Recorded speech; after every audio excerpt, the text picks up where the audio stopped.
ভালো ভালো hospital, cancer hospital সব জায়গায় গেছে। তারা একই কথা বলছে যে ক্যান্সার হয়েছে। তো ওনার বোন জামাই বলছে যে আপনি হোমিও ওষুধ খান, যে খাইলে ভালো হবে। পরে ওইখান থেকে রিপোর্ট গুলা এখানে পাঠাই দেওয়া হয়েছিল। পরে এখানে আসার পরে উনি আগে ওনার সমস্যা ছিল, উনি খাইতে পারতো না, কিছুই খাইতে পারতো না।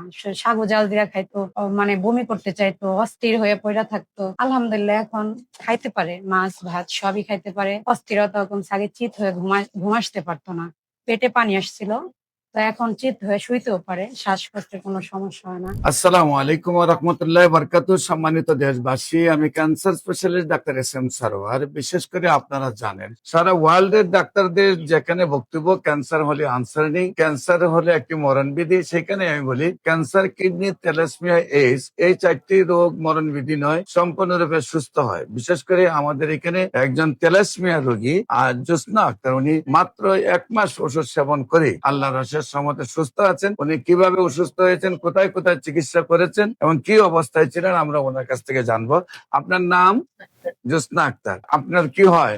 আমার যা হয়। আপনার নাম কি? আমার নাম মলি আক্তার। মলি আক্তার। হ্যাঁ। আপনার জালের কি নিয়ে তো আপনি আসছিলেন? হ্যাঁ। হ্যাঁ, তো আপনার নাম হলো জোসনা আক্তার। আপনার স্বামীর নাম? বাবুল খান। আপনার মায়ের নাম? সালেহা বেগম। Post office? কুসুমহাটি, থানা দুহা, জেলা ঢাকা। আপনার কি প্রবলেম হয়েছিল, কিভাবে আপনি কোথায় চিকিৎসা করছেন আর কিভাবে সুস্থ হয়েছে? আচ্ছা, আমি বলি। আমার যা প্রথমে আর কি ব্লিডিং এর সমস্যা হয়েছিল। তারপর উনি আমাদের ওইখানে এক হসপিটালে এক ডাক্তার দেখাইছে, বলছে যে আপনার ওভারিতে সিস্ট হয়েছে, তো অপারেশন করা লাগবে। প্রথম তো আপনার ব্লিডিং হচ্ছে, হ্যাঁ, ব্লিডিং হয়েছে তারপরে খুব আপনার বেশি। ডাক্তারের কাছে নিয়ে হ্যাঁ, গেছেন, হ্যাঁ। তারপরে দেখা গেছে যে ওভারে সিস্ট হয়েছে সিস্ট বলছে। হয়েছে। সেই ওভারে সিস্টের জন্য ওইখানে আর কোনো ডাক্তার দেখানো নেই, ডাইরেক্ট ঢাকা এসে পড়া হয়েছে। উত্তরা মানে বিভিন্ন ঢাকা শহরে মনে করেন ভালো ভালো হসপিটাল, ক্যান্সার হসপিটাল সব জায়গায় গেছে। তারা একই কথা বলছে যে ক্যান্সার হয়েছে। আগে আমরা মানে ওনারা কি যে মানে মানে কি যে মানে ওনার ট্রিটমেন্ট দেবো, ওনার ডিসাইডই করতে পারতেছিলাম যে কি করবো। পরে বলছে যে ওনাকে কেমোথেরাপি দেওয়ার পরে অপারেশন করব। তো ওনার বোন জামাই বলছে যে আপনি হোমিও ওষুধ খান, যে খাইলে ভালো হবে। তো ওইখানে একজনের দেখাইছিল, তো ওইটা আমার পছন্দ হয় না। উনি কোনো ডিগ্রি নাই, ওনার কিছু নাই। পরে আমি ভাবিরে বললাম, ভাবি আপনি যদি হোমিওপ্যাথি ওষুধ খান, তাহলে এস.এম. সারোয়ারের স্যারের ওষুধ খান। তো আমি আবার এই যে রবিন ভাইয়ার ফেসবুকে ভিডিও পাইছিলাম, ওইখানে দেখছি। পরে ওইখান থেকে রিপোর্ট গুলা এখানে পাঠাই দেওয়া হয়েছিল। পরে এখানে আসার পরে উনি আগে ওনার সমস্যা ছিল, উনি খাইতে পারতো না, কিছুই খাইতে পারতো না। সাগু জাল দিয়া খাইতো, মানে বমি করতে চাইতো, অস্থির হয়ে পড়া থাকতো। আলহামদুলিল্লাহ এখন খাইতে পারে, মাছ ভাত সবই খাইতে পারে।